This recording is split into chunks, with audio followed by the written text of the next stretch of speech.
last lesson, we played around with a little bit of charcoal, and we are going to take it up a notch in this lesson and play around with gesso and charcoal. So I have some Liquitex gesso. This is the professional grade. You can get a cheaper grade to play with. You do not need the professional, and you definitely don't need this big of a, this was like, what is this, 32 ounces.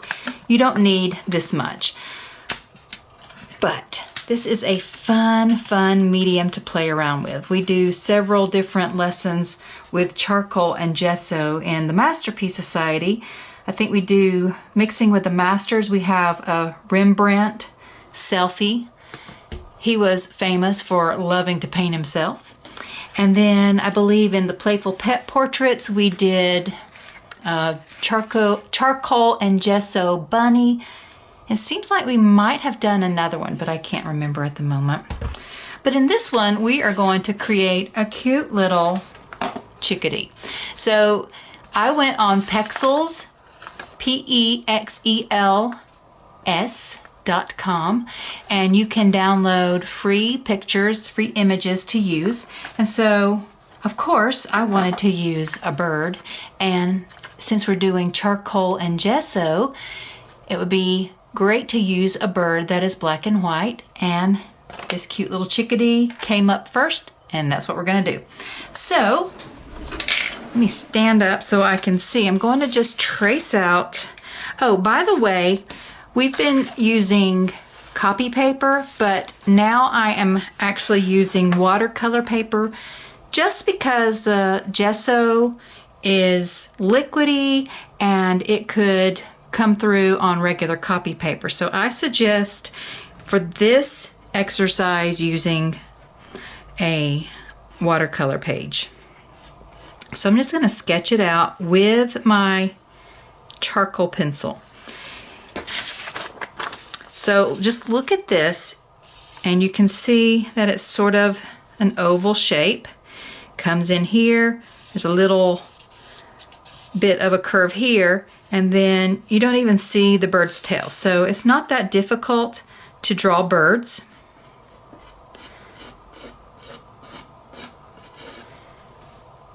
I'm going to do it here first, and then you can just make adjustments with your charcoal or your gesso. You'll just work back and forth with them. So I think I do want to erase this little area. You're going to want a paintbrush. Let me grab one. I am going to use a number 4 round. That's just the first one I found. You can use whatever number you have, but a round would be the best so that you can move and get into the little areas around the eye and so. Let's get this little beak, and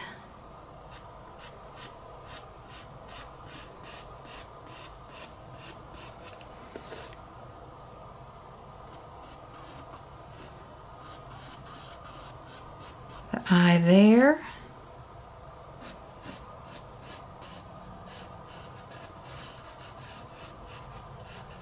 Just a little bit of black under his head, and then his breast is white. Over in this area, you can see it's a little more buff colored, so it's not perfectly white. And then the wing in the back. So basically like so. And then the tail we can't really see, and then you can see the little feet and his talons.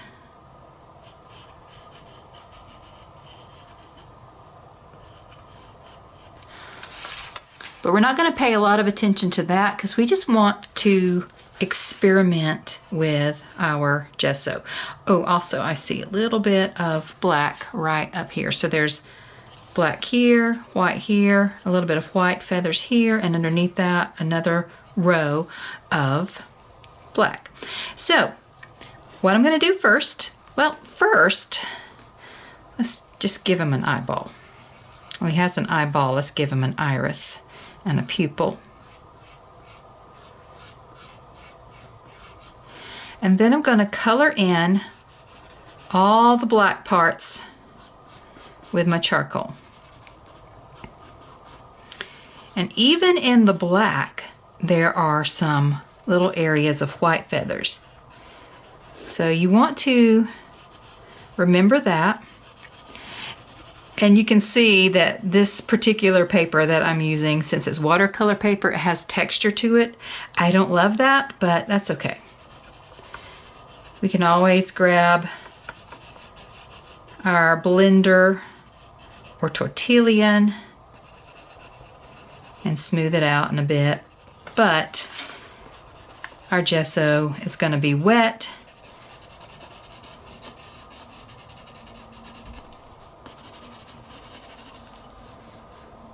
And that will help too.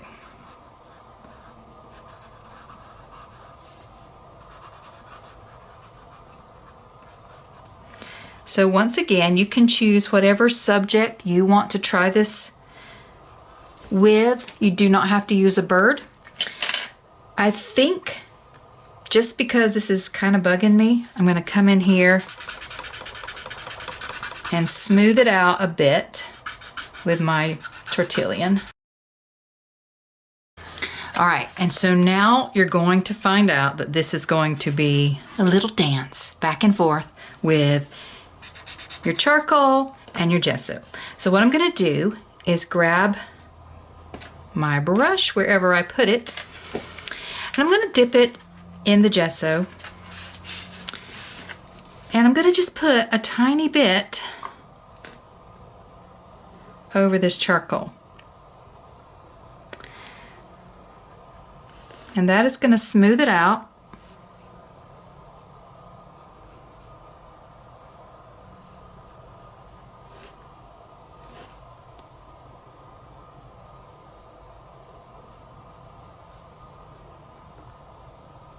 But we don't want it to stay light. We definitely want it to be black. So you can go back and forth with your charcoal and your gesso, adding it in. But you probably need to let it dry in between. And so now I'm going to put just a little bit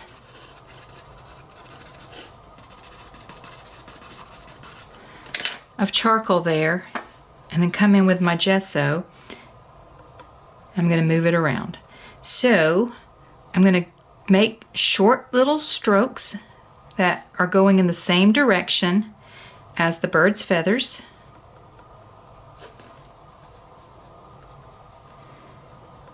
And you can see that this is already more of a gray, but that's okay because we'll come back in. You can just keep layering it with the gesso. Once the gesso dries, come back in with the charcoal until you get it the desired colors you want. So I'm going to go into time lapse, and I'm going to cover the whole bird, and then we're going to just keep layering it back and forth with the charcoal and the gesso until we get the effects we want.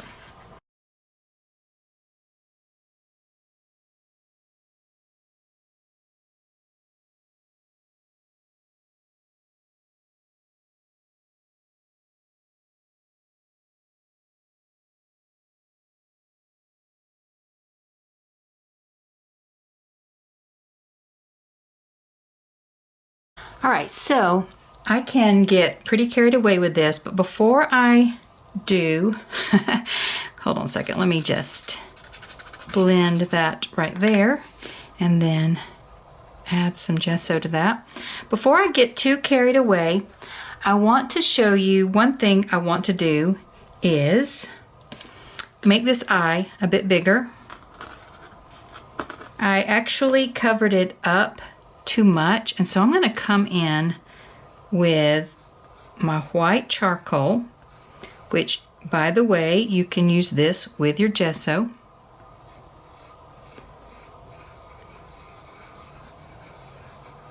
And I'm just making that eye. If you notice in the picture, there's a little white around the chickadee's eye. But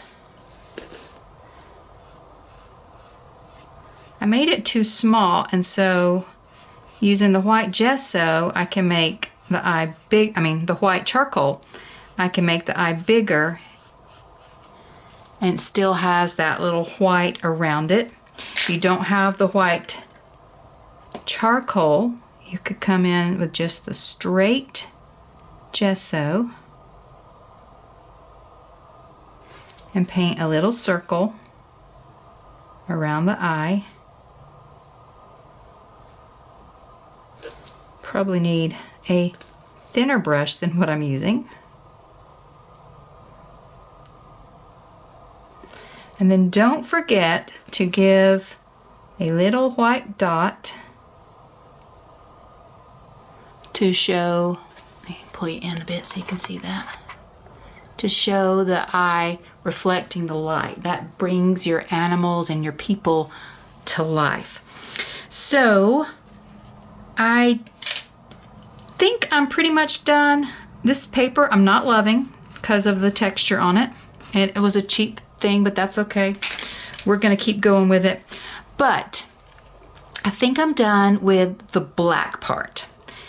If you want to come in with your gesso or even like your white charcoal and add some of these tiny little white feathers into the dark, you can.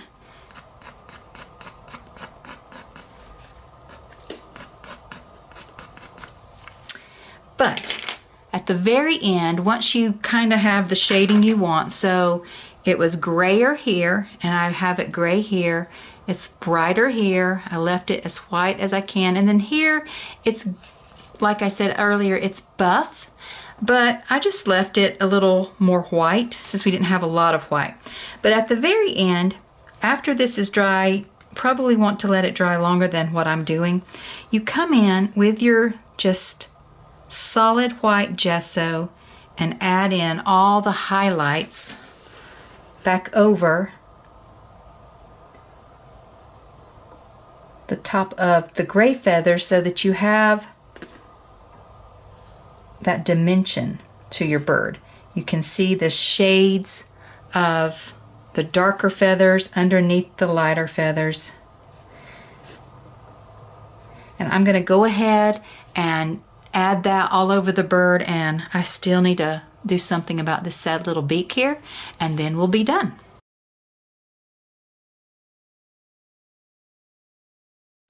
All right, so I hope that you can see the little brush strokes. Let me pull you in tighter just in case. See how I've just kind of feathered them over on top of each other, and it makes the bird look a lot more feathery. And then, as I mentioned, let's do something with this little beak here. It's in our monochrome, it would be just kind of a mid-tone. So I'm not going to do too much to it, but it did need some attention, as do these sad little feet.